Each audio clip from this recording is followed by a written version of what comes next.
Hi everyone. Okay, so we are doing Unit 5 of our ASL class. So for those of you who weren't here last week, this will be new. It's not a lot of signs. It's mostly dealing with family with a couple of other signs thrown in. For those of you who were here, this is just review, so you'll remember.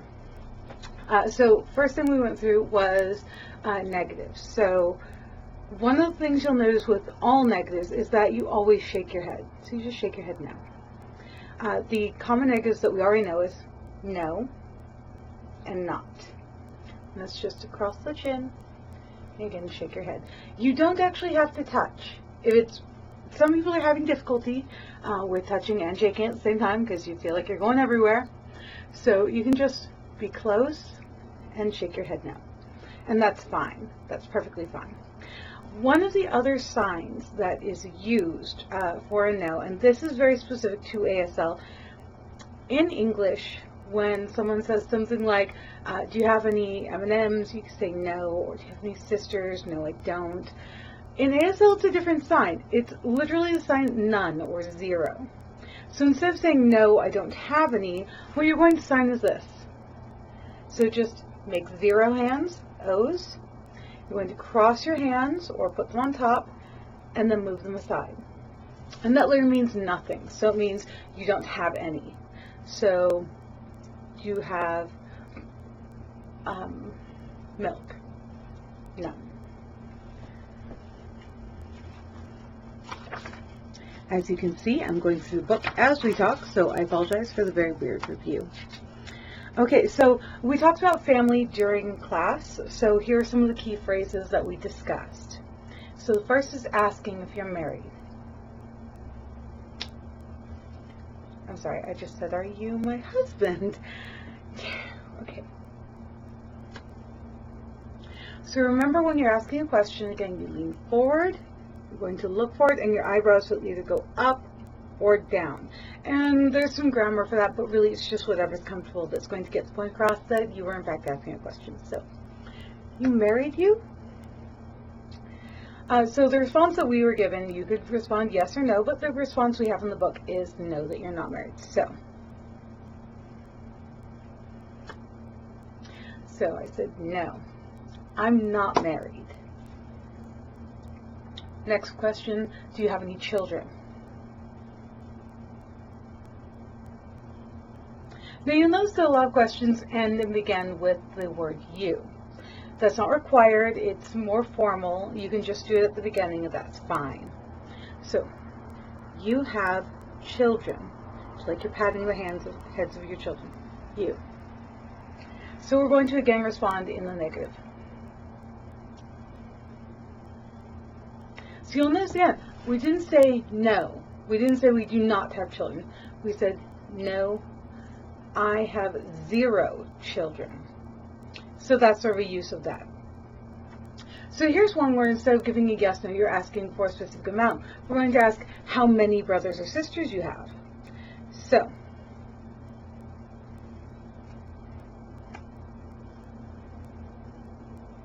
you'll notice that the word have didn't show up. We just said how many. In this case, the have is sort of unnecessary because it's a bit more like a to be verb in this one. So, how many brothers, sisters, you? How many?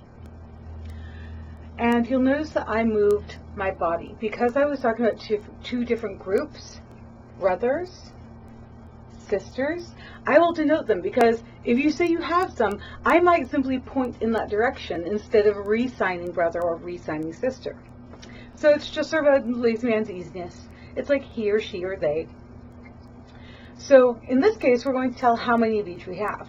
So we're going to say that we have 2 brothers and 1 sister.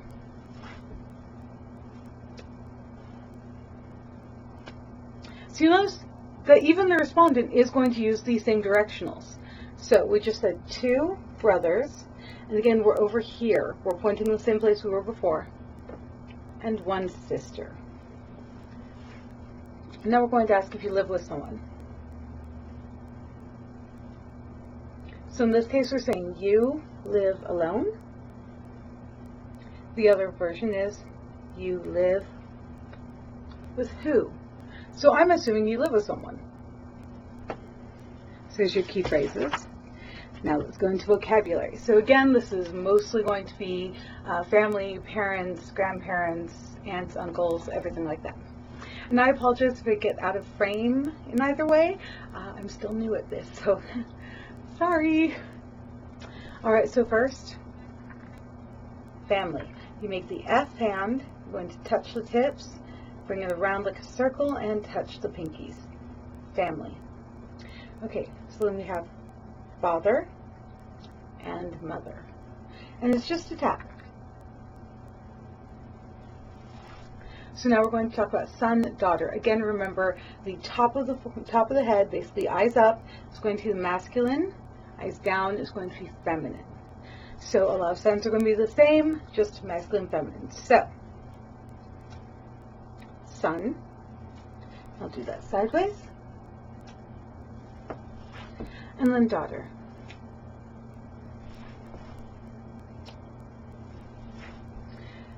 Children we already saw, but it's just patting heads. Now, brother and sister we also already saw. Again, exactly the same sign. It's just going to be different places. So, it's an L shape. You're going to have L's on both hands. You're going to have L's to the forehead and then touch. Very similar to when you're saying right or true. Remember that one? These are L's. So that's brother, sister. Okay. Now we talked about son and daughter. This is a combination sign. So this is the boy area. And then we're coming down to baby. So if you want to sign baby, it's exactly what you'd expect it to be. It's like you're rocking a baby. Now we did father and mother. Grandfather and grandmother are the same sign, but you're going to bounce that. And this continues. So one bounce, so this is father, grandfather. Two bounces will be great-grandfather. Same thing with mother. Mother, grandmother, great-grandmother, and if you have a lot of living relatives, you can keep going. So now we're going to talk about, you'll love this, grandson and granddaughter. Yeah, not as easy. No, you actually have to sign out grand. So now remember, when you're using a spelling as part of a sign, you want to do it very quickly and very fluidly. So grandson, granddaughter. Now, if you see someone signing this, you may not even catch any of the letters, but you'll see, and you'll think, oh, that must be grandson, because I know it's not son. They did something weird beforehand. So just stop. Now we're going to uncle and aunt. So again, masculine, feminine, uncle, this is the U, up by the top of the head, and just a circle. And aunt is the same way. A, and a circle. Please do not do this, because they'll think you're talking about your apple instead of your aunt. Apple, aunt. Yeah, don't get those confused. Niece and nephew, exactly the same. So guess what? N, nephew, and niece. And again, it's just the N. Cousin is also the same. Cousin has a sort of cool middle section that you can do. So C, and this is your male cousin and your female cousin. Now, you will actually see people do this every once in a while, and that just means all cousins. So, all cousins. It's not masculine or feminine. So now we talked about marriage. Now, this is the formal sign. This is the older sign. Circle down. That's not what people use anymore. It's really just that gets the point across. Now, wife and husband, again, it's going to be the area of the head that is masculine or feminine going down to marriage. So, there you go. Husband, wife. Now you'll notice that I tend to do to the side of my face, and the reason for that is because your face is very expressive, and it's where you're going to give a lot of what in English would be intonation. So I don't want to do this and hide what my mouth is doing, so I just do the side. There you go. Now what if you're not married, but you are actually in a relationship? You're going to say that you have maybe a boyfriend or a girlfriend. Or maybe you just have friends. So you go, boy, friend, girlfriend, or just friend. Friend is two X's. Remember the X shape? Get used to the alphabet. You'll use it all over and over and over. So two X's, and we're just going to hook them together, like making a friendship bracelet. So again, living situations. So we already saw alone. Just, you're going to do almost a G. It's actually squished closed, so it's not quite a G. It's squished closed. And then you're just going to make a circle. You could technically do this, but it might get a little confusing. I know it's not a big difference, but you will notice it over time. So alone, and then together. And together is moving in. Now it's very important, the fingers need to be on the inside. Remember that thing you just do? Here's the church, here's the steeple. Yeah, same thing. Fingers on the inside. So it's just together. I live together. Or I live with my boyfriend. So living with someone, here's with. This is with. If you go forward, you're actually saying that you are moving through life with them. So you're saying it's sort of a long time thing. Let's see. We already talked about marriage again. Marriage.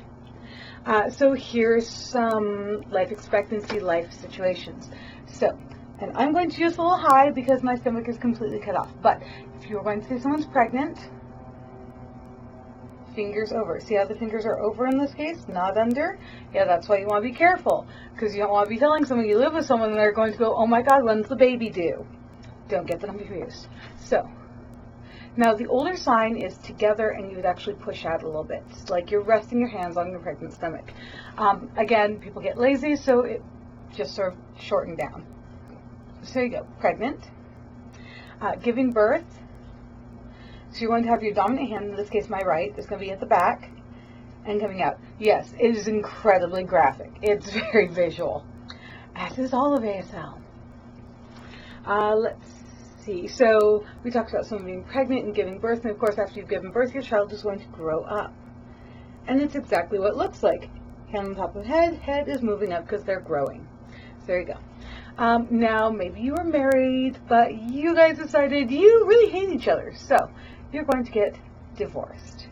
2 Ds, very simple. They're touching and they move in separate directions. Very graphic, obvious. Let's see. Oh, so maybe instead of getting divorced, you decide you wanted him dead. So this is dead. Now you can do it one-handed. I really like 2 hands. And it's just going to be hand palm down. See, palm down. Flip it over. And if you're doing it together, it's going to be opposites. And they flip. Dead. Now, we've already gone over this, but it's just a quick review. So we're going to talk about people and then possessions. So, single finger, pointer finger. That is always going to be the person. So, me, you, him or her, all of you, all of them. See, finger pointed. That means it's a person. You are telling them directly. Now, if you want to say someone owns something, like, yourself, flat hand against your chest, mine, me, mine, yours, his or hers, just a single push, theirs. It's going to be that arced reaction again. See, you're doing that arc. Yours is going to be across. And you always start from the opposite shoulder. And that's because that's a slightly more comfortable position than doing it this way. I don't know why, but it just is. Alright, and we're just going to go over the negatives one more time at the end of the video. So, no, not, and none. And again, this is when you're talking about owning something. So, we're done! Yay! I will see you in class later today. Bye!